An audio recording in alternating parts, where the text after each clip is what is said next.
السلام علیکم ناظرین، پروگرام ٹیکس کے ساتھ میں حوض ایوبی۔ ناظرین، رمضان کے بعد، عید کے بعد سیاست میں اور معیشت میں اتار چڑھاؤ جاری ہے۔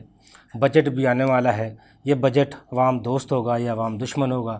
حکومت کے پاس کیا ایسا لائحہ عمل ہے کہ وہ عوام کو کوئی ریلیف دینے میں کامیاب ہوگی یا نہیں ہوگی؟ سابقہ حکومت کی کون سی غلطیاں تھیں جس کی وجہ سے آج یہ حکومت کامیاب ہونے جا رہی ہے یا نہیں ہونے جا رہی ہے؟ اس پر آج گفتگو کرنے کے لیے میرے ساتھ اسٹوڈیو میں موجود ہیں عمر ظہیر میر صاحب، آپ ممبر ہیں گلوبل ٹیکس فورم کے اور چیئرمین ہیں MNP-ACCA کے۔ ان کے ساتھ موجود ہیں قمرالزمان چودھری صاحب، آپ جنرل سیکرٹری ہیں پاکستان ٹیکس بار کے اور سابق صدر ہیں لاہور ٹیکس بار کے۔ میں اپنی گفتگو کا آغاز عمر ظہیر میر صاحب سے کروں گا۔ عمر میر ظہیر صاحب کا حکومت 3.5 سال میں جو ٹیکس ریفارم لانا چاہتی تھی کہاں تک کامیاب ہوئی؟ جو آج یہ حکومت، نئی حکومت، اس پہ آج جو الزام تراشیاں کر رہی ہے، آپ کیا سمجھتے ہیں یہ درست ہے؟ سب سے پہلے تو ایوبی صاحب، آپ کو، آپ کے تمام دیکھنے والوں کو رمضان، اور اب تو بلکہ عید گزر گئی ہوگی جب یہ ایئر ہو رہا ہے، ان کو عید کی بھی خوشیاں بہت بہت مبارک ہو۔ جی بہت شکریہ۔ آپ کا ایک اور بڑا ریلیونٹ پروگرام ہے۔ ایوبی صاحب دیکھیں، ہمارے ہاں یہ ٹرینڈ ہے کہ ہر جانے والی حکومت پہ آنے والی حکومت جو ہے الزام تراشیاں کرتی ہے۔ یہ ہماری ریت اور روایت ہے، تاریخ ہے۔ بٹ جو لوگ شعور ادراک رکھتے ہیں اور پروپوگنڈے کی بجائے فیکٹ فگرز پہ جاتے ہیں، ان کے لیے یہ کچھ چیزیں شیئر کر دیتے ہیں۔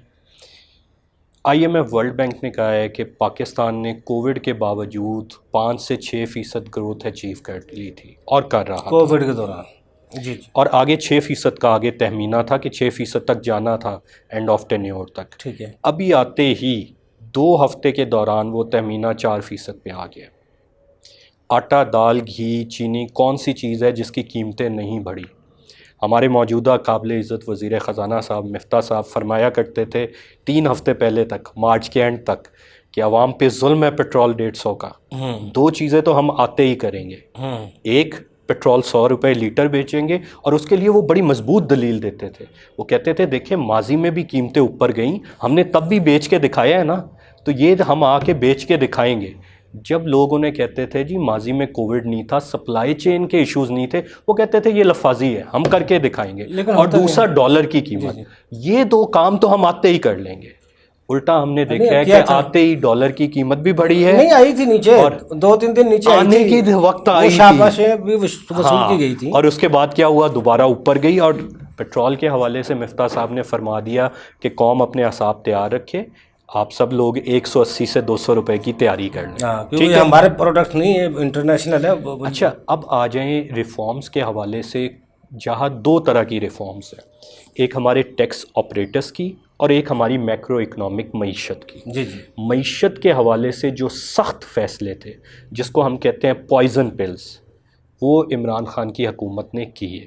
اس میں بہتری کی گنجائش تھی، لیکن جتنے انہوں نے کیے ان سے پچھلی حکومتوں نے نہیں کیے، اور ان کے رزلٹ اب آنے تھے۔ وہ FATF کی شرائط کی وجہ سے کیے گئے نہیں، جو ایز آف ڈوئنگ بزنس کی ریفارمز میں 300 ریفارمز کی گئیں۔ دیکھیں FATF ایک بڑا ڈیفرنٹ ایریا یوبی صاحب، وہ منی لانڈرنگ کے حوالے سے ہے، وہ ہماری بینکنگ کے حوالے سے ہے، اس کا ایک تھوڑا سا حصہ ہے جو معیشت سے لنک ہے۔ ادروائز جو باقی ریفارم کی گئی، فسکل ٹائٹننگ کی گئی، اپنے کرنٹ اکاؤنٹ ڈیفیسٹ کو کم کرنے کی کوشش کی گئی، پروڈکٹس لا کے فورن ایکسچینج لانے کی کوشش کی گئی، ایکسپورٹ کو بڑھاوا دیا گیا، انڈسٹری کو فائنینسنگ دی گئی، اس سب کا اس سے تعلق نہیں تھا۔ البتہ ایک چیز جو خان صاحب کی حکومت نہیں کر سکی، اور بدقسمتی سے پہلے کوئی بھی حکومت نہیں کرتی، وہ ہماری ٹیکس کی ریفارمز ہیں۔ جی۔ ہوتا کیا ہے، بیوروکریسی آ کے ہر ایک کو یہ سبز باغ دکھا دیتی ہے کہ ہم آپ کے ریونیو ٹارگٹ اسی نظام میں اچیو کر دیں گے، اور آپ کو اگر آپ تبدیلی لانے کی کوشش کریں گے تو آپ کو بڑا خطرہ ہے کہ یہ ریونیو بھی حاصل نہیں ہو سکیں گے۔ یہ ایک ایریا ضرور ہے جہاں پہ خان صاحب کی حکومت بہت زیادہ ریفارمز کر سکتی تھی قوانین کے اندر، جو بدقسمتی سے نہیں ہوئے۔ اس کی ایک وجہ یہ بھی ہے کہ ان کی ایبسولوٹ میجورٹی نہیں تھی، الائنس کی حکومت تھی، بلیک میلنگ چل رہی تھی۔ PTI کے ویسے بھی مینیفیسٹو میں وہ لکھا ہوا تھا، 17 بار لکھا ہوا ہے FBR میں ریفارمز آئیں گے، لیکن وہ بیوروکریسی آپ شاید کہہ سکتے ہیں وہ آڑے آ گئی۔ چلو یہ تو چلتی ہیں زندگی کے ساتھ۔ عمر صاحب، IMF کے ساتھ $8 ارب بلین ڈالر کا نئی حکومت معاہدہ کر رہی ہے۔ یہ بھی معاہدے جس طرح پاکستان تحریک انصاف کو بڑے سخت سٹیپ لینے پڑے، بڑے مشکل، جس عمران خان صاحب فرماتے رہے، بڑے مشکل ہم نے ان کے جو شرائط وہ مانی ہے ہم نے. تو یہ بھی ایسی بھی شرائط بھی $8 بلین میں رکھی گئی ہوں گی. آپ کو سمجھتے ہیں $6 سے $8 ارب تک اس سے بھی نرم شرائط ہوں گی جو پاکستان تحریک انصاف کے ساتھ نہیں ہوئی. ایوبی صاحب اس کی تفصیل تو آنی ابھی باقی ہے، لیکن جتنی معلومات ہم تک گئی ہے، انفارچونیٹلی آئی ایم افریڈ کہ میرے پاس آپ کے لیے کوئی خوشخبری نہیں ہے، اس سے بدتر حالات ہوں گے. کیوں؟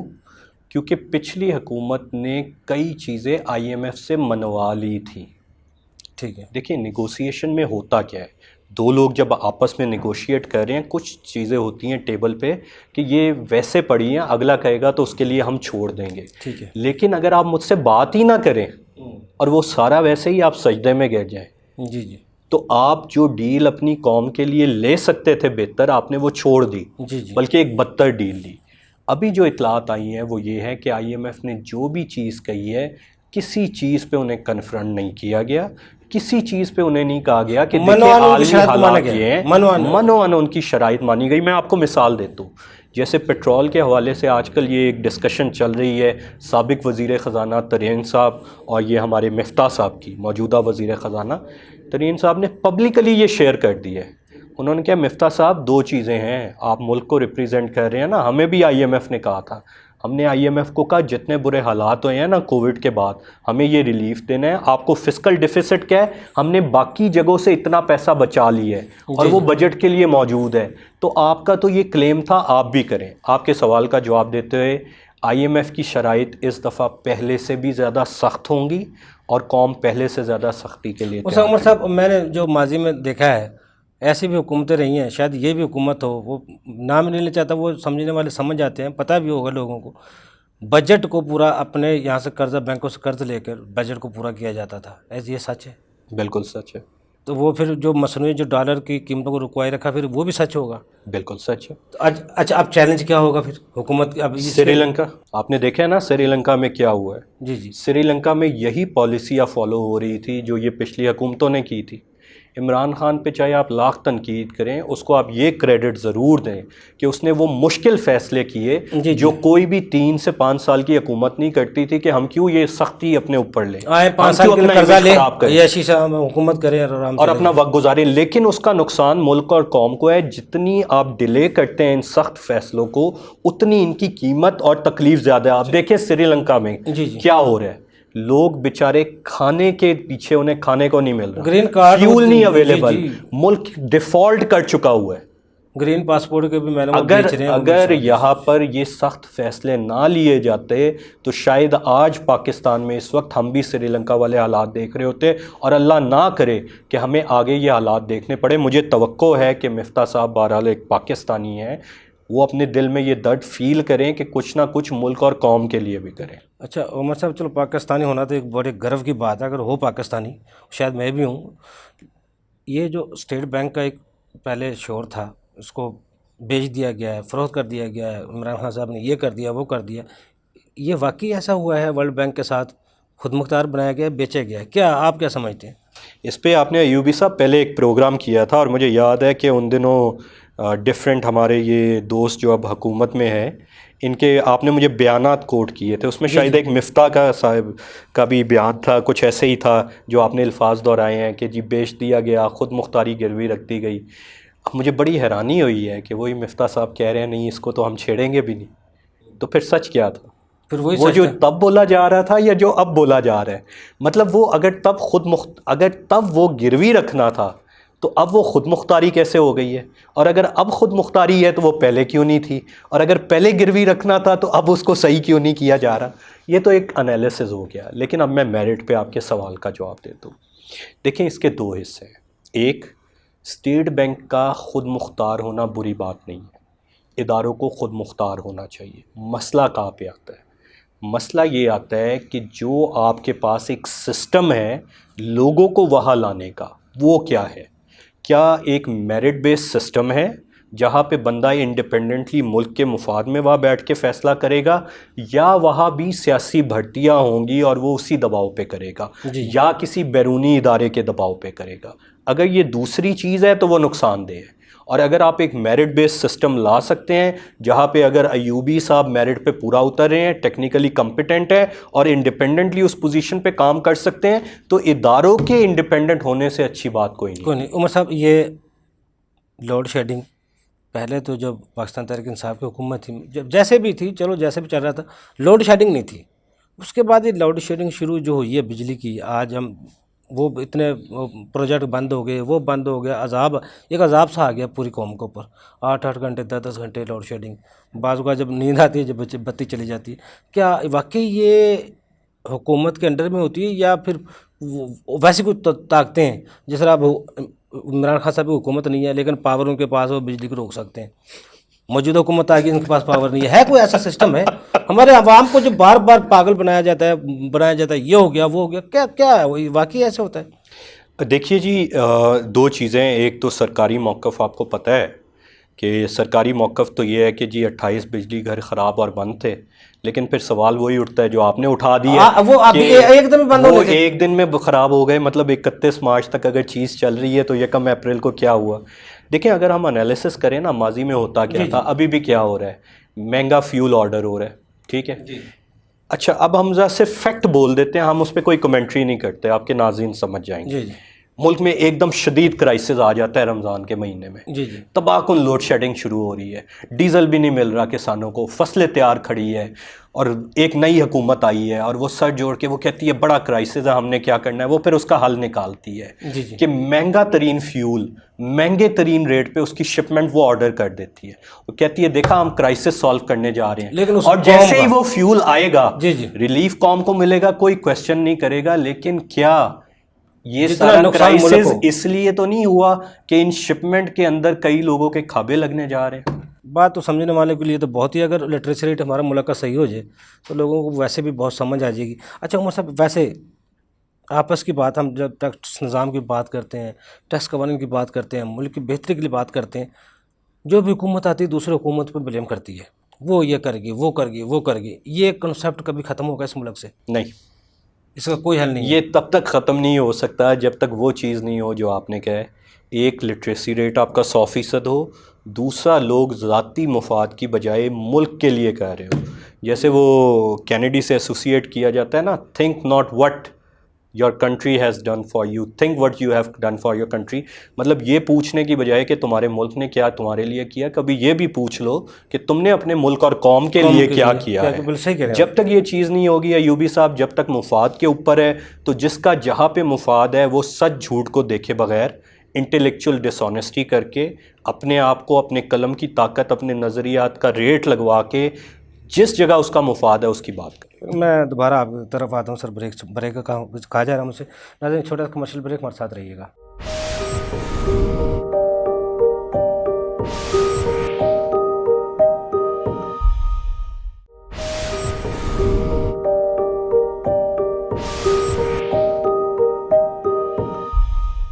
ویلکم بیک ناظرین۔ قمر صاحب، جو بھی حکومت آتی ہے، ایک شروع میں ایک رونا ہوتا ہے، معیشت تباہ ہو گئی، ملک دہانے پہ، آخری دہانے پہ کھڑا ہے، تباہ ہو گیا، یہ ہو گیا، وہ ہو گیا۔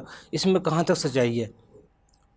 اگر ایسا ہی واقعہ ہے تو پھر اس جو اپوزیشن کا کردار ہے وہ کہاں پہ کھڑا ہے؟ دیکھیں، جو بات آتے کرتے یہ بات تو بڑی سچ کرتے ہیں جی جی، واقعی اکنومیکلی اس وقت جو ہم نے بلنڈرز کیے ہیں اس میں سچویشن تو ایسی ہی ہے کہ اکنامک جو ہمارا میرا خیال ہے فعال، ہم اس کے قریب ہیں۔ اگر اس کو ہم نے سیریس نہ لیا آج بھی تو شاید ہم اس کو ریوائیو کرتے کرتے ہمیں 20 سال سے 25 یہ ایک سال بندے کی غلطی نہیں ہے، جو پورا ادارہ اس میں ڈپارٹمنٹ پورا ہوتا ہے، پوری چین ہے جس میں ایسے ہی ہے۔ اس میں دیکھیں، اس میں کوئی ایک شخص بھی جو ہے نا، میں سمجھتا ہوں کہ اس میں مبرا نہیں ہے۔ جی جی، آپ جو 90s کے دور میں پولیٹیکل گورنمنٹس لے لیں، اس کے بعد آپ کا جو ٹنیور آیا، ایک مشرف کا ایرا آیا، آمریت کا دور آیا، اس کے بعد پھر جو ابھی 2 ٹنیور جمہوریت کے ملے، بیسیکلی تمام لوگوں نے ہی پولیٹیکلی بلنڈرز کیے ہیں، اور جو اسٹیٹ کا پیسہ اس کو مس یوز کیا۔ اس کی چاہے ڈویژن کی آپ بات کر لیں، اوورآل اس کے ایکسپینڈیچر کی آپ بات کر لیں، آج واقعی ہم اس دہانے پہ کھڑے ہیں کہ ہمیں قرض کی قسطیں سود کی دینے کے لیے بھی شاید ہمارے پاس پیسے موجود نہیں ہیں. جی جی. جو دوسری بات آپ نے کی نا، اپوزیشن کیا کرتی ہے، اپوزیشن صرف اس طاق میں ہوتی ہے کہ ہمیں اقتدار کیسے ملنا ہے. انہوں نے کبھی بھی صحیح معنوں میں جو ایشوز ہیں ان کو ریز ہی نہیں کیا، اس کے اوپر ڈیلیبریشن نہیں کی. جو کردار ان کا وہ ادا نہیں جو کرتے. صحیح کردار ہمیں ادا کرنا چاہیے بینگ اپوزیشن پارٹی، ہم وہ کردار ادا ہی نہیں کرتے. ہمارا صرف اور صرف پوائنٹ سکورنگ پہ فوکس ہوتا ہے، اور جہاں ہم دیکھتے ہیں کہ حالات اس طرح کے ہیں، ہم واک اوور دے کے ان کے بجٹ منظور کراتے ہیں، ہم واک اوور دے کے ان کے منی بجٹ ہم نے منظور کروائے ہیں. اور یہ تمام وہ کام کیے ہیں میں جو سمجھتا ہوں کہ جس میں کوئی بھی گورنمنٹ اور کوئی بھی اپوزیشن جو ہے وہ اپنے آپ کو یہ کہے کہ ہمارا اس میں قصور نہیں ہے تو وہ غلط بات ہوگی. تمام لوگ یہ ذمہ دار ہیں. اچھا قمر صاحب، ویسے چلو یہ حکومت تو 30-40 سال سے تجربہ بھی ہے ان کو، ان کے پاس ٹیم بھی ہے. پاکستان تحریک انصاف پہلی دفعہ حکومت کی 3.5 سال میں انہیں ٹیمیں بھی تبدیل کی، وزیر خزانہ بھی تبدیل کیے، FBR چیئرمین بھی تبدیل کیے. اس کے باوجود کون کون سی ایسی غلطیاں ہیں جو معیشت کو بہتری کی طرف بجائے نقصان کی طرف لے جاتی رہی؟ دیکھیں سب سے بڑی ہماری جو ایک غلطی ہے وہ تو یہی ہے نا مینلی کہ آمدن ہماری بڑی کم ہے اور اخراجات زیادہ ہیں. اخراجات زیادہ ہیں. جو کفایت شعاری کا نعرہ تھا حکومت کا اس پہ عمل پیرا نہیں ہوئی. نہیں کوئی کفایت شعاری نہیں. دیکھیں آپ ڈیلی بیسس پہ وہ ایک جگہ سے دوسری جگہ فلائی کر کے آپ جاتے رہے ہیں، اور اس پہ کیا خرچہ آیا وہ ساری باتیں سامنے ہیں. جو وزیر اعظم ہاؤس کا کہا گیا جی ہم یہ خرچے کم کریں گے، گاڑیاں بیچ دیں، آپ نے جانور بیچ دیے، تو وہ ساری باتوں کی حد تک تھی. آپ عمرہ کے لیے جاتے رہے تو آپ نے کیا کیا. ان لوگوں کے بھی یہی کام ہے، یہی کام کرتے رہے ہیں. یہ دیکھیں نا، جہاں اسٹیٹ کے لیے ایک شخص کی ضرورت ہے وہاں 50 لوگ جب جائیں گے، چاہے PMLN کی گورنمنٹ ہو، چاہے PTI کی ہو، چاہے پیپلز پارٹی کی ہو، تو قوم کا پیسہ ہے نا. دیکھیں نا، اسٹیٹ کا پیسہ ہے، نیشنل ایکسچیکر ہے، ٹیکس کا لوگوں کا دیا ہوا ڈیو ٹیکس کا پیسہ ہے، یا فارن فنڈنگ کا پیسہ ہے، لونز کا پیسہ ہے. تو آپ اب جب اس پیسے کو بے دریغ استعمال کرتے ہیں تو الٹیمیٹلی رزلٹ یہی ہوتا ہے نا. جی جی. اب دیکھیں نا، سچویشن ایک ہمارے تک یہ آ گئی اب اس وقت کہ ہمیں اپنے جو ٹارگیٹس ہیں ان کو اچیو کرنے کے لیے لوکل ریونیو کے اسٹیٹ مشنری کیا کرتی ہے، کس طرح سے ٹیکس کی کلیکشن کرتی ہے، کس طرح سے بیجا ٹیکسز لگائے جاتے ہیں، انڈیو ٹیکسز کی برمار کی جاتی ہے. تو یہ پھر الٹیمیٹلی یہ چیزیں ٹرکل ڈاؤن ہو کے نیچے آتی ہیں. ہم نے جو ٹھیک کام کرنے والا انفورسمنٹ آفیسر تھا ٹیکس کا، ہم نے تو اس کی جان نکال دی ہے. ہم تو اس کو ٹارگیٹ دیتے ہیں، جو ٹھیک کام کرنا چاہتا ہے وہ بھی نہیں کر پاتا. تو الٹیمیٹلی مائنڈ سیٹ میں یہ ہوتا ہے میں ٹارگیٹ پورا کرنا ہے بس. اب اس ٹارگیٹ پورا نہیں کرے گا تو اس کے لیے نئی سرزنش ہے. جی جی. اس کے لیے اپریسیشن تو ہے ہی نہیں ہے نا. اگر ٹارگیٹ پورا کرے گا تو اپریسیشن ہے. اب دیکھیں بات یہ ہے کہ اگر ہم چاہتے ہیں صحیح معنوں میں کہ ہم نے اس کو ٹھیک کرنا ہے، آپ کو ایک جنریشن چاہیے. اب جس لیول پہ ہم آ گئے ہیں، یہ 20 سے 25 سال آپ کو کم از کم چاہیے صحیح معنوں میں ایک آزاد خود مختار ملک ہوتے ہوئے، جس کی اکانومی جو ہے آزادی سے جب آپ اپنے فیصلے کرنے کی بات کرتے ہیں تو ایک قمر صاحب ویسے سیاح لوگوں کی ایک مثال ہے جس کے گھر دانے وہ کملے بھی سیانے. یہ تو ہمارے دانے نہیں ہے، ہمیں قرضوں کی ضرورت پڑتی ہے. دوسرا جو ایشوز ہیں ملک کے حالات پہ ہم دیکھیں، پانی کی بہت بڑا ایشو ہے ملک کے لیے جس کے اوپر کوئی حکمران بات نہیں کرتا.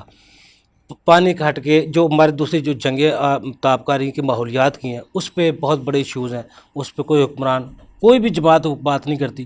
صرف ایک دوسرے پر الزام تراشی کے علاوہ نہ وہ پاکستان کی ترقی کے حوالے سے کوئی ایسا منصوبہ کسی کے سامنے رکھا جاتا ہے لانگ ٹرم پالیسی کے لیے. اگر اس پہ ہم پالیسی پہ چلیں گے تو قوم کو سخت مشکلات کا سامنا ہوگا، لیکن 10 سال بعد ہم اس مقام پہ پہنچ جائیں گے، آپ کو آسانیاں ہو جائیں گی. ایسا کوئی پلان، ایسا کوئی نعرہ، ایسا کوئی پالیسی کوئی بھی حکومت آتی وہ نہیں لاتی. اس میں کیا نقصان کیا ہے؟ دیکھیں آج بھی قوم بیچاری سیکریفائز کرنے کو تیار ہے. آپ نے پچھلے 75 سالوں میں سوائے قوم اس سے قربانیوں کے سوا لیا کیا؟ جی جی. وہ آج بھی کرنے کو تیار ہے. وہ تو جو بھی آپ کے سامنے آتا ہے جھوٹا نعرہ لے کے یہ اسی کے پیچھے بیچارے چل پڑتے ہیں. صحیح ہے، ایسے ہی ہے. اور اسی کو ہم اقتدار کی مسند پہ بٹھا دیتے ہیں، اور اس کے بعد وہ جو ہمارے ساتھ سلوک کرتا ہے وہ آپ نے دیکھ لیا. جی جی. دیکھیں آج بھی اگر ہمیں یہ پھر یہ سب ایک جیسے ہیں، حکمران سب ایک جیسے ہیں. جی وہ سب ایک جیسے ہیں، اور کہیں بھی کوئی دینے کے لیے کسی کے پاس کچھ نہیں ہے، عوام کو دینے کے لیے کچھ نہیں ہے. نہیں ہے کچھ بھی، صرف نعروں کے علاوہ اس وقت تو دینے کے لیے ہے ہی نہیں بالکل ہی. جی جی. آج کے دور میں تو دیکھیں جو آپ نے سبسڈیز دی ہیں، وہ چاہے الیکٹریسٹی پہ ہو چاہے باقی جگہ پہ ہوں، وہ آپ کی وڈرا آپ کو کرنی پڑیں گی آنے والے وقت میں. ورنہ تو آپ کو جو فارن فائنینسنگ ہے اگلے آپ کے اس کے لیے، تو آپ کو تو ری پیمنٹ کے لیے فائنینسنگ چاہیے بھائی. اب جو آپ نے سود کی ادائیگیاں کرنی ہیں اس کے لیے آپ کو قرض چاہیے. اگر وہ آپ نہیں کرتے تو آپ اس ملک کو، اتنے بڑے ملک کو کیسے چلائیں گے؟ ورنہ تو عمر صاحب، جتنے ہم سبسڈیز میٹرو بسوں پہ دے رہے ہیں، دوسری پہ دے رہے ہیں، پھر یہ بھی تو ملک کا نقصان ہے. یہ ہم اس کو ترقی کہیں گے پھر؟ یہ آپ نے سب سے بڑی غلطی کی، یہ پروجیکٹ لگا کے میٹرو والا. یہ آپ کی ضرورت ہی نہیں تھا. وہ کام جو آپ نے قرضہ لے کے، جس کے اوپر سبسڈی دے کے ایک پروجیکٹ کو چلانا ہے، وہ آپ کے لیے فیزیبل نہیں ہے. قرضہ آپ کا کس لیے ہونا چاہیے تھا؟ ڈیم بنانے کے لیے ہو جاتا، جہاں سے جی آپ کو جو عوام کو وہ فائدہ ہوتا ہے نا. آپ کا دراصل کوئی بات انفراسٹرکچر کی ڈیولپمنٹ ایسی ہوتی جہاں سے آپ کو ریٹرن بیک آتا، عوام آپ کی کو ریلیف ملتا. اس طرح کے پروجیکٹ لگانا، یہ تو اس ملک کے ساتھ زیادتی ہے. یہ اس طرح کے پروجیکٹ لگا کے تو آج ہم اس حالت پہ ہیں. دو چیزوں کی آپ کی بڑی ہے اس وقت. سب سے بڑی آپ کا جو بجٹ بنتا ہے، سب سے بڑی آپ کی جو فگر آتی ہے، وہ آپ کی سود کی ادائیگی کی مد میں آتی ہے. دوسرے نمبر پہ آپ کے ڈیفنس آتا ہے. تیسرے نمبر کے آپ کی جو پینشنز اور باقی تنخواہیں اور باقی معاملات آتے ہیں. دیکھیں، آپ کو پھر اسی بات میں واپس لاؤں گا کہ اگر آپ چاہتے ہیں یہ ملک ترقی کرے، سب سے پہلے آپ کو اپنی ایکسپورٹ بڑھانی ہوگی. آئی ٹی کی ایکسپورٹ ہے آپ کی، ایگریکلچر آپ کا ملک ہے، اتنی اس میں بھی رکاوٹ ہے نا قمر صاحب. دیکھو، اس میں اگر ہم ایکسپورٹ کو بڑھانا چاہتے ہیں، جو اس میں اس ٹیکسیشن کے جو شرائط ہے، جو امپورٹ ایکسپورٹ کے لیے، وہ تاجر برادری یہی تو رونر ہوتی ہے. ہم ٹیکس بھی دیتے ہیں، اس کے باوجود ہمیں یہ ہمارے ساتھ نقصان ہے. اس میں چیزوں اور جو مینوفیکچرنگ کے اتنا ہمارے مہنگی ریٹ ہے، بجلی کے اتنے مہنگے ریٹ ہیں، اس کے اتنے مہنگے ریٹ ہیں، پھر وہ کس طرح ایکسپورٹ کریں گے؟ دیکھیں، بات یہ ہے کہ عالمی منڈی کو مقابلہ کرنے کے لیے تو وہ چیزیں سستی ہونی ایکسپورٹ چاہیے. کی جب آپ بات کرتے ہیں تو ایکسپورٹ کے لیے آپ کو تمام لوازمات آپ کے پاس ہیں. وہاں ٹیکسیشن کی کوئی آپ کے لیے میرا نہیں خیال کو مشکل ہے. ہاں، آپ کی پرائم کاسٹ ضرور مہنگی ہے، را مٹیریل بھی مہنگا ہے، آپ کی جو انرجی ہے وہ بھی مہنگی ہے، لیکن آپ پھر بھی آپ ایکسپورٹ کر رہے ہیں نا. ابھی انٹرنیشنل مارکیٹ کو میٹ وتھ کر رہے ہیں نا، آپ کے پاس آرڈرز بھی ہیں. آپ ان چیزوں کو پروموٹ کریں. آئی ٹی کو آپ پروموٹ کریں نا. آپ کے پاس ایکسپورٹ ہے، اس میں آپ کی کیا ان پٹ چاہیے؟ آپ کے تو مین پاور چاہیے اس میں. جی ٹھیک ہے نا. تو وہ شعبہ دیکھیں، سب سے آسان اور سب سے اچھا جو اس وقت میں سمجھتا ہوں آپ کی ان پٹ ہونی چاہیے. آپ آئی ٹی کو پروموٹ کریں، آپ پروفیشنلز کو آگے لائیں. ان پروفیشنلز کی جو اب ایکسپورٹ آپ کے پاس آئی ٹی کی آئیں گی، وہ سب سے بڑی ہے. دیکھیں، آپ شارٹ ٹرم جب پلاننگ کی بات کرتے ہیں، نہیں ہے. اب آپ کو لانگ ٹرم پلاننگ میں جانا پڑے گا. انڈسٹری کے لیے امنسٹی دی ہوئی تھی، اس کا کیا آپ اس کو کس طرح دیکھ رہے ہیں؟ دیکھیں، وہ امنسٹی تو بڑی کنڈیشنل تھی. FATF کی وجہ سے آپ کے لیے بڑی ڈفرینٹ ٹائپ کی بائنڈنگز تھیں. تو آپ نے ایک بڑی کنڈیشنل سی ایک سم ایکسٹینٹ دی کہ جناب آپ کے پاس یہ 2-3 کرائٹیریا میں آپ میٹ وتھ کرتے تھے، اس میں آپ جا کے انویسٹمنٹ کر لیں، اسٹاکس میں کر لیں، ان چیزوں میں کر لیں. تو وہ ایک سیک یونٹ کے لیے تھی اسپیشلی، کہ جو آپ کے بند پڑے ہوئے ہیں انڈسٹری کی ریویلیوشن. وہ پاکستان ٹیکس بار آپ کو کہتے ہیں 65D، اس کو بحال کیا جائے دوبارہ. 65D دیکھیں، میں سمجھتا ہوں کہ اس وقت آپ نے جو نئے آنے والے لوگوں کو ایک آپشن دیا تھا، آپ کو اس کریڈٹ کو بحال رکھنا چاہیے تھا. بحال کرنا چاہیے. ہاں، اس میں دیکھیں، جب بھی آپ کسی شخص کو لے کے آتے ہیں، اگر اس کو کوئی اٹریکشن نہیں نہ دیتے جی تو وہ اس شعبے میں نہیں آتا، وہ پیسہ نہیں نکالتا. اب آپ نے دیکھیں ایک ایمنسٹی دی کہ اس کے لیے کنسٹرکشن کے بزنس کے لیے پروجیکٹ رجسٹرڈ ہو گئے. اب وہ جب اب پروجیکٹ اب کنٹینیوئنگ ہے، اب چل رہے ہیں، تو وہاں سے جو لوگ آگے وہاں پہ انویسٹمنٹ کریں گے، ان کو بھی آپ نے انویسٹمنٹ کی پروب کرنے سے ان کو بھی ایگزمپشن دی ہے. تو ڈیفینیٹ وہاں انویسٹمنٹ جائے گی. دوسرا یہ ہے، دیکھیں، میرے خیال میں جو پراپرٹی کے بزنس میں پیسہ جا رہا ہے نا، ہمیں اس کو روکنا چاہیے. ہمیں اس کو ریئل بزنس میں، جہاں سے آؤٹ پٹ ہے، جہاں سے انڈسٹری ریوائیو ہونی ہے، جہاں سے بزنس کا سائیکل چلنا ہے، اس پیسے کو وہاں سے نکال کے ہمیں یہاں لانا پڑے گا. اگر ہم وہاں سے نہیں نکالیں گے تو ہماری مشکلات بڑھتی جائیں گی. ہمیں الٹیمیٹلی سلوشن ملے گا انڈسٹری میں جا کے. انڈسٹری چلے گی، آپ کی آئی ٹی کی ایکسپورٹ آپ کی بنے گی، تو یہ ملک چلے گا. انڈسٹریلائزیشن آپ کو کرنی پڑے گی، اور وہاں پہ ریلیف دینا پڑے گا آپ کو، پھر یہ ملک چلے گا.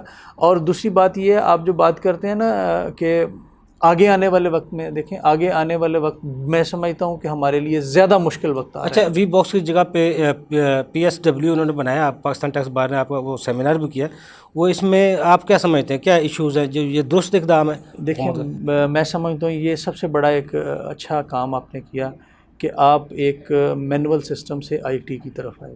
وہاں کیا تھا کہ آپ کو وی باک کے لیے لاگ ان اور پاسورڈ کے لیے آپ کو مختلف لوگوں کے پاس جانا پڑتا تھا، مختلف لوگوں کی مختلف کنڈیشنز، آپ کی بزنس کی پریمیسز کی ویریفیکیشن اور سارا کچھ، جو میں سمجھتا ہوں کہ ویسے ہی ایک امپریکٹیکل سی بات تھی.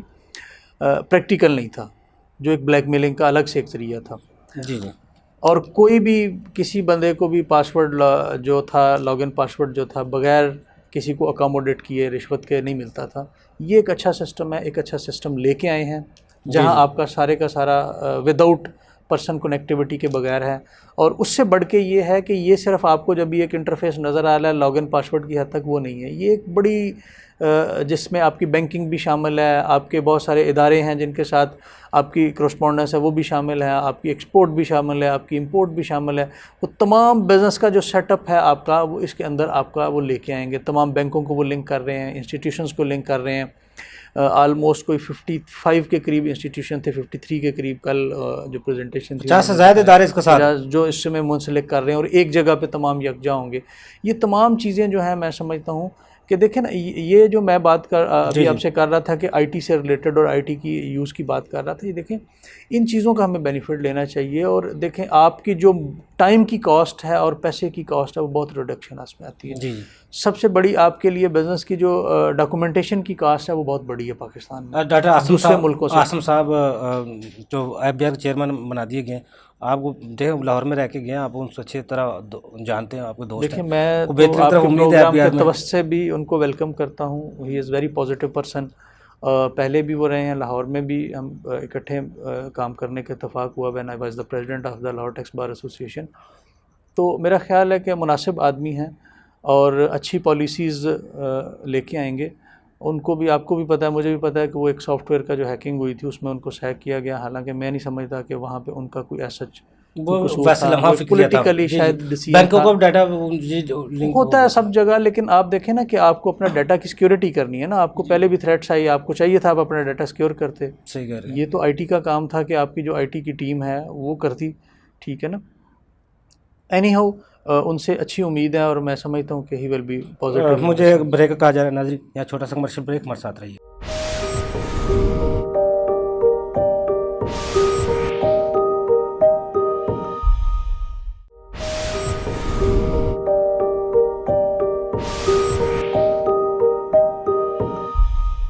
ویلکم بیک ناظرین. عمر ظہیر میر صاحب, مسائل تو اپنی جگہ پہ ہیں, مسائل کا حل کیا ہے؟ ہم جب اپنے, کیونکہ ایک واحد ٹیکسیشن سسٹم ہے جس کے آمدن سے ملک غیر ملکی قرضوں سے بچ سکتا ہے, اپنے پاؤں پہ کھڑا ہو سکتا ہے. اس کے لیے لاہ عمل کیا ہونا چاہیے؟ کیا اس کو معیشت کو بالکل سیاست سے الگ ہونا چاہیے, ٹیکس نظام کو بالکل علیحدہ ہونا چاہیے؟ کیا آپ کس طرح بہتر دے سکتے ہیں, کس طرح ہو سکتا ہے؟ حل اس کا یہ ہے کہ آپ کو اس باہر والی معیشت کے حصے کے لیے اپنی ایکسپورٹ پہ فوکس کرنا ہے, جس کے لیے انڈسٹری, ایگریکلچر اور اپ کمنگ ٹیکنالوجی پہ فوکس کرنا ہے. مجھے بڑا دکھ ہوا, ابھی ہمارے ایک قابل احترام منسٹر صاحب نے کہا مجھے تو پتہ ہی نہیں ویب 3 کیا ہے, اب آگے کی ساری ٹیکنالوجی بیس بزنس اس پہ جا رہا ہے. تو یہ وہ ایریاز ہیں, لیکن یہ مشکل فیصلے ہوتے ہیں. کیوں؟ کیونکہ شارٹ ٹرم میں اس کی ایک پنچ آتی ہے. عام طور پہ لوگ یہ فیصلے لینا نہیں چاہتے. تو اس کا حل یہی ہے کہ جس طرح آپ نے کہا, جس طرح قمر بھائی نے بھی بات کی, کہ ہمیں ملک کے اندر بھی ٹیکسیشن کا نظام صحیح کرنا ہے, لیکن خالی وہاں نہیں رکنا. یہ جو ہماری باہر والی معیشت ہے, جو ہمارا کرنٹ اکاؤنٹ ڈیفیسٹ ہمیشہ رہتا ہے, اس کو ختم کرنے کے لیے ہمیں اپنی ایکسپورٹ, جس میں 3 میجر حصے ہیں, انڈسٹری, ایگریکلچر اور ٹیکنالوجی, اس کے اوپر ہمیں فوکس کرنا. قمر صاحب, جیسا ابھی عمر صاحب نے امپورٹ کے اوپر زور دیا ہے, امپورٹ کو کم کرنا چاہیے, لیکن اس بجٹ میں, کیونکہ بجٹ تو حکومت کے لیے چیلنج ہے یہ, اس میں امپورٹ کو کم کر سکتی ہے حکومت؟ اگر کر سکتی ہے تو کیا طریقہ کار ہے؟ اور جس طرح اب 3-4 پیچھے اس حکومت نے منی بجٹ دیے تھے, ان کو اس بجٹ کا حصہ بنایا جائے گا, ایمنسٹی تھی ان کو ان کا حصہ بنایا جائے گا. آپ کو نظر آ رہا ہے کچھ اس بجٹ میں واقعی حکومت کو ریلیف دے پائے گی عوام کو؟ دیکھیں اس سال بالخصوص یہ والا جو سال ہے, یہ بجٹ کا بڑا مشکل ترین بجٹ بنانا بھی, اور پھر اس بجٹ جو ابھی دے دینا اس کو مینٹین کرنا. جی. جیسے آپ نے دیکھا پچھلے سال میں تقریباً 3 سے 4 دفعہ ان کو امینڈمنٹ کر کے منی بجٹ لانا پڑے. جی.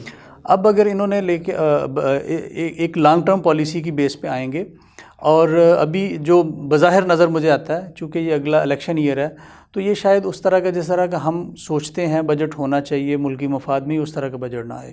یہ پھر اسی طرح کا روایتی بجٹ آئے گا, باہر سے لونز آئیں گے. ابھی آپ نے دیکھا IMF کا بیل آؤٹ پیکیج جو ہے وہ ان کو مل گیا, اور اسی طرح آپ کچھ ایکسٹرنل اور کچھ انٹرنل فائنینسنگ کریں گے, پھر آپ اپنے جو ٹارگیٹس ہیں ان کو میٹ وتھ کریں گے. تو جو مین فوکس ہوگا ابھی اس گورنمنٹ کا وہ یہی ہوگا کہ ہم اس کو شارٹ ٹرم بیسس پہ ہی چلا لیں, اور اپنا جو وقت ہے اس کو گزار لیں. اب یہ بھی چونکہ اس میں سب سے جو مشکل کام ہے وہ یہ بھی ہے ان کے لیے کہ ابھی یہ بھی اندازہ نہیں ہے کہ یہ گورنمنٹ کے پاس ٹائم کتنا ہے. آئندہ جو ابھی اپوزیشن کی اب جو موجودہ اپوزیشن بن گئی ہے اس کی جو اسٹریٹجی ہے کہ election as early as possible announce ہو. اسی طرح جو گورنمنٹ کے اندر بھی کچھ لوگ ہیں اتحادی ہیں گورنمنٹ کے PMLN کے, ان کی بھی خواہش ہے کہ الیکشن جلدی ہو جائے. اب اگر یہ سارا کچھ اتنی جلدی میں ہونا ہے, یہ اسی اگر 2022 کے سال میں ہی ہونا ہے, تو پھر ان کے لیے ایک بیلنس بجٹ دینا بڑا مشکل کام ہوگا, جو میرا خیال ہے کہ ناممکنات میں شامل ہے. اس کی 2 ریزنز ہیں. دیکھیں آپ کی نو ڈاؤٹ کچھ ایکسپورٹ میں آپ کی گروتھ ہوئی ہے, وہ وہاں پہ آپ کی بہتری آئی ہے, لیکن اس کے ساتھ ساتھ آپ کا جو اب ڈالر کی جو پرائس میں اب تبدیلی آئی ہے, جس میں آپ کی ڈی ویلیویشن فردر ہو گئی ہے, اس میں جو اب آپ کا امپورٹ کا بل بنے گا, خاص طور پہ آپ کی جو آئل کی پروڈکٹس ہیں اور اس کے ساتھ باقی جو آپ کی پروڈکٹس ہیں, تو میرا خیال ہے کہ ان کو بیلنس آف پیمنٹ اب بھی توازن میں لانا بڑا مشکل کام ہو. اچھا, پہلے 17 سال بعد ویسے قمر صاحب ہمارا کرنٹ اکاؤنٹ کا سارا صفر ہوا تھا 17 سال بعد, لیکن پھر وہ بڑھتا جا رہا ہے. وہ صرف اس کو روکنے کے لیے کوئی لائحہ حکمت عملی ہونی چاہیے. دیکھیں وہ 17 سال بعد تو ہوا, آپ کی بات ٹھیک ہے, لیکن اس کو ہم کتنی دیر مینٹین کر سکیں, وہ بھی ایک ٹیمپریری ارینجمنٹ کے تحت ہم نے کیا تھا. پھر ہمیں سارا امپورٹ پہ انحصار رکھنا چاہیے. امپورٹ پہ انحصار آپ کی مجبوری ہے. کچھ ایسی آئٹمز ہیں جن میں ویلیو ایڈیشن کے لیے کچھ اگر آپ نے مشینری بھی لگانی ہے, نئی انڈسٹری لگانی ہے, اس کے لیے بھی آپ کو مشینری امپورٹ کرنی پڑے گی. اگر آپ نے بڑے یونٹس لگانے ہیں ان کے لیے ٹیکنالوجی آپ کو امپورٹ کرنی پڑے گی. تو الٹیمیٹلی امپورٹ تو آپ کی بنے گی, لیکن کچھ چیزیں جہاں آپ اس کو کٹ ڈاؤن کر سکتے ہیں وہ لگژری آئٹمز ہیں, ان پہ آپ ٹیکسیشن بڑھا دیں. وہ اگر آپ کی لوکل پروڈکٹ ہیں تو جو چیز آپ کے پاس لوکلی اویلیبل ہے, اگر اس کی امپورٹ آتی ہے تو آپ اس پہ ڈیوٹی ٹیکسز بڑھا دیں. یہ آپ کے پاس واحد حل ہے کہ آپ لوکل انڈسٹری کو بھی پروموٹ کر لیں گے, اور اس کے ساتھ ساتھ جو امپورٹ ہے اس کو ڈسکریج بھی کر لیں گے, کہ جو آپ کی پیمنٹس جانی ہیں اس کو بیسیکلی دیکھیں آؤٹ فلو کو روکنا ہے, جو پیسے کا ڈرین ہے اس کو روکنا ہے. تو اس کو روکنے کا یہی طریقہ کار ہے کہ وہ امپورٹ جو ہے اس کو اتنی مہنگی کر دیں کہ وہ روٹین میں اگر آپ کے پاس پروڈکٹ لوکل اویلیبل ہے اس کی طرف بندہ جائے, اس کی طرف جائے, نہ امپورٹ کی طرف. جی عمر صاحب, جس طرح ابھی قمر صاحب نے کہا مجبوری ہے, لیکن یہ کوئی پاکستان حکومت کو ایسے پروجیکٹ بھی بنانے چاہیے جو بہتر کی طرف جائیں, جیسے آمدن بھی ہو. ٹیکس نظام اگر ٹیکس کی طرف بھی دیکھیں, ٹیکس ہی واحد ذریعہ آمدن کا اور کوئی ذریعہ نہیں بنانا چاہیے حکومت کو. آپ سمجھتے ہیں؟ بالکل آپ نے درست کہا. دیکھیں جیسے پہلے ہماری بات ہوئی کہ آپ کی جو عالمی معیشت ہے اس میں آپ کی آمدنی ہے آپ کی ایکسپورٹس. ٹھیک ہے. امپورٹ بیسڈ اکانومی سے میری مراد کیا ہے کہ ہماری دیکھیں 10 سال میں بنگلہ دیش کی ایکسپورٹ چند ارب سے کہاں پہ پہنچ گئی ہے, 20% گروتھ ہوئی ہے. کی تھی کیا, وہ ٹیکس ریلیف دیا تھا کیا, اس پہ میں بات کرتا ہوں. پہلے آپ کے اس سوال کا مکمل کر لوں. ہماری اس 10 سال کے عرصے میں منجمد بھی رہتی تو بڑی بات تھی, ہماری $2 ارب کم ہو گئی, وہ ہماری لاسٹ ڈیکیڈ ہے. ٹھیک ہے, تو اس میں بالکل حکومت کو ان شعبوں کو ریلیف دینا پڑے گا. جیسے IT کے شعبے کو دیا ہے تو اس کی کافی ایکسپورٹ بڑھنا شروع ہوئی ہے, یہاں پہ فورن انویسٹمنٹ بھی آنا شروع ہوئی ہے. یہی چیز کریں باقی سیکٹرز میں, انڈسٹریلائزیشن بھی کریں اور ہماری جو ایگریکلچر ہے اس میں بھی کریں. دیکھیں یہ کرتے کیا ہیں, کچھ چیزیں تو نیسیسری ہیں. آپ نے, میں صرف 1 منٹ میں مکمل کرتا ہوں. کچھ چیزیں ضروری ہیں, آپ نے مشینری وغیرہ منگوانی ہے, لیکن بے شمار ایسی چیزیں ہیں. اب کتے بلی کے کھانے ہیں, لگژری آئٹمز, اور ایون لگژری آئٹمز چھوڑیں, چھوٹی چھوٹی چیزیں جو ہمارے ملک میں بھی بنتی ہیں وہ بھی ہم باہر سے امپورٹ کرتے ہیں. کیوں؟ اس میں ایک سیاسی فائدہ ہوتا ہے کہ لوگوں کو وقتی طور پہ ایک روزگار مل جاتا ہے, آپ کو پرماننٹ سولوشن کرنے کی ضرورت نہیں, اور وقتی طور پہ لوگوں کا پیٹ بھرا ہو تو وہ سوال نہیں کرتے, آپ کو مشکل فیصلے نہیں کرنے پڑتے. اس والے حصے کو آپ کو کاٹنا پڑے گا. جب تک آپ نہیں کاٹیں گے ملک کی بہتری نہیں. عمر صاحب, ویسے ہم لگژری کی طرف چھوڑیں, یہ چھوٹی چھوٹی چیزیں آنی نہ جانی, آپ نے ایک زراعت کی طرف شعبے کی طرف دیا, کیا وہ واقعی ٹیکس نیٹ میں ہیں لوگ جو کروڑوں کی روپے کی جن کی آمدن بھی ہے وہ ٹیکس نیٹ میں نہیں ہے, ٹیکس ایگزمپشن ہے ان پہ. DH میں چلے جائیں, 30 لاکھ مکان تو ایسے لاہور میں ہوں گے جو 5-6 کروڑ سے کم ایک مکان نہیں ہے, لیکن وہ کوئی ریٹرن ان کی نہیں ہے. ان لوگوں کو طرف توجہ دینے کی ضرورت نہیں ہے, ان کو ٹیکس نیٹ میں لانے کی ضرورت نہیں ہے. بالکل لانے کی ضرورت ہے, اور پاکستان میں ایک کوئی ایسڈ بیسڈ ٹیکسیشن کا سسٹم شروع کرنے کی ضرورت ہے. وجہ یہ ہے کہ بالکل آپ نے درست طور پہ کہا, ہمارے لوگ انڈائریکٹ ٹیکس تو بچہ دیتے ہیں, سیلز ٹیکس, لیکن جو ہمارا ڈائریکٹ ٹیکس ہے, انکم ٹیکس, وہ جتنا ڈیو ہے, جتنا طاقتور اور امیر شخص ہے وہ اتنی زیادہ اس کی چوری کر رہا ہے، جی جی وہ اس کو نہیں دیتا. اور ہمارے نظام میں یہ سکت نہیں ہے. آپ نے درست کہا ہے کہ ہمارا جتنا بڑا زمیندار ہے وہ اس چیز سے فائدہ اٹھا رہا ہے جو چھوٹے زمیندار کے لیے ایگزیمپشن تھی، اور اس نے ایگریکلچر کے نام پہ اپنے دوسرے بزنسز بھی لگا کے پراپرٹی کا ڈھیر لگا دیا، اور 1 روپیہ اس نے ٹیکس نہیں دینا ہوتا مالیے کے علاوہ، یا پروونشل انکم ٹیکس جو نہ ہونے کے برابر ہے. تو بالکل انہیں ٹیکس نیٹ میں لانے کی ضرورت ہے، لیکن سوال یہ ہے کہ بلی کے گلے میں گھنٹی کون باندھے گا؟ جی جی اس کے لیے اسٹیپ قمر صاحب، کیونکہ یہ کنکلوڈنگ ہے، تھوڑا ٹائم رہ گیا اس میں چاہتا ہوں کوئی چیزیں اچھی لوگوں کے پاس چلی جائیں. اگر ان لوگوں کو ٹیکس نیٹ میں لانا ہے، موجودہ ٹیکس پر کو ریلیف دینا ہے، وہ کس طرح ممکن ہوگا؟ جس طرح ابھی انڈائریکٹ ٹیکسز کی بات ہو رہی تھی، کیا انڈائریکٹ ٹیکسز پر ہی پاکستان نے چلنا ہے یا ڈائریکٹ ٹیکس کی طرف آنا ہے، جس سے پاکستان کی ترقی بھی ہے، آمدن میں اضافہ بھی ہے اور ملک خوشحال بھی ہو سکتا ہے، اور امیر کا پیسہ، ٹیکس کا پیسہ غریبوں پر خرچ بھی ہو سکتا ہے، اس پہ ہم آ سکتے ہیں؟ دیکھیں 3 چیزیں ہیں اس میں بڑی امپورٹنٹ ہے.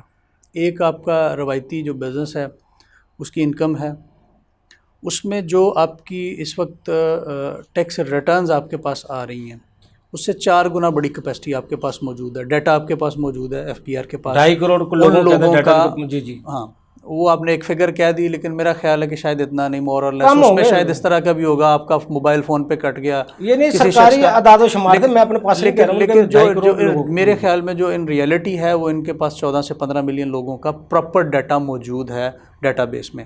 اب دیکھیں سب سے بڑی اگلا کام جو ہے، ہمیں IT بیسڈ لوگ لینے ہوں گے جو ٹیکنالوجیکلی بھی جانتے ہوں، اور ان کو ہمیں لے کے آنا ہوگا FBR میں. وہ آئیں گے لوگ، وہ امپلیمنٹیشن اس کی کریں گے. لا کی امپلیمنٹیشن جو لا کے لوگ ہیں وہی کریں گے، لیکن IT بیسڈ باقی چیزوں کو وہ دیکھیں گے جس سے لوگوں تک ہم نے ایکسیس لینی ہے بیسکلی. ٹھیک ہے، اور اس کو اپنی جو ہماری فیلڈ فورس ہے اس کو IT میں ہمیں ٹریننگ ان کی بہتر کرنی ہوگی تاکہ وہ لوگ بہتر طور پہ انفورسمنٹ کر سکیں. اچھا، دوسرا یہ ہے جو ہم نے بات کی، سب سے بڑا اس وقت جو پوری دنیا میں سب سے زیادہ جو انکم ہے وہ آپ کا شعبہ IT کا. جی جی میرا خیال ہے کہ پاکستان میں آج بھی نگلیکٹ ہم اس کو کر رہے ہیں. جو اس کا حجم اس وقت ہونا چاہیے تھا پاکستان بیسڈ وہ نہیں ہے. اس کو میرا خیال ہے ہمیں ایگزمپشنز نو ڈاؤٹ ہم نے دی ہیں، لیکن وہ بھی بڑی کنڈیشنل سی ہیں، اور گورنمنٹ لیول پہ اس کی کوئی سپورٹ نہیں ہے، کوئی ٹریننگ کا انتظام نہیں ہے پراپر اس طرح سے جس طرح سے پوری دنیا میں لوگ کر رہے ہیں. ایون انڈیا ہم سے اس میں بہت آگے ہے. تیسری ہم نے بات کی ایگریکلچر سیکٹر کی. دیکھیں ایگریکلچر میں جب تک ہم نئی جدت نہیں لے کے آئیں گے، ہم اپنے فارمر کو روایتی چیزوں میں ہی پھنسائے رکھیں گے. اس کو گندم کی بوائی کے وقت یا فصل کی بوائی کے وقت کھاد نہیں ملتی، بیج نہیں ٹائم پہ ملتا. جب اس نے کٹائی کرنی ہے اس کو باردانہ ٹائم پہ نہیں ملتا. اس کی جو کراپ آئی ہے اس کو اٹھانے کے لیے گورنمنٹ کی مشینری ہماری اس قابل نہیں ہے کہ وہ اس سے ہم پراپر طور پہ جو کراپ ہے اس کی لے سکیں. الٹیمیٹلی کیا ہوتا ہے کہ وہ مڈل مین کے ہتھے جاتا ہے، اور وہاں پہ اس کی جو کاسٹ ہے، جو انکم ہے، وہاں پہ اس کی ریڈکشن لگ جاتی ہے، پہلا کٹ لگ جاتا ہے. دیکھیں یہ ساری چیزیں ایک دوسرے سے جڑی ہوئی ہیں. سب سے پہلے ہمیں اپنی تمام جو ادارے ہیں گورنمنٹ کے، وہاں پہ میں سمجھتا ہوں کہ سب کی ٹوٹل ان کی ہمیں اس وقت ریسٹرکچرنگ کرنی چاہیے. اور اس کے بعد یہ اگر ملک ترقی کرتا ہے تو کرتا ہے، ورنہ یہاں پہ ممکن نہیں. ناممکنات میں شامل ہے. بالکل. ریسٹرکچرنگ آف دا انسٹیٹیوشنز، چاہے وہ ٹیکس ڈپارٹمنٹ ہے، چاہے وہ اریگیشن کا ہے، ایگریکلچر کا ہے، انڈسٹری کا ہے، مائننگ کا ہے، آپ کا IT کا ہے، تمام شعبوں میں آپ کو ریسٹرکچرنگ کی ضرورت ہے.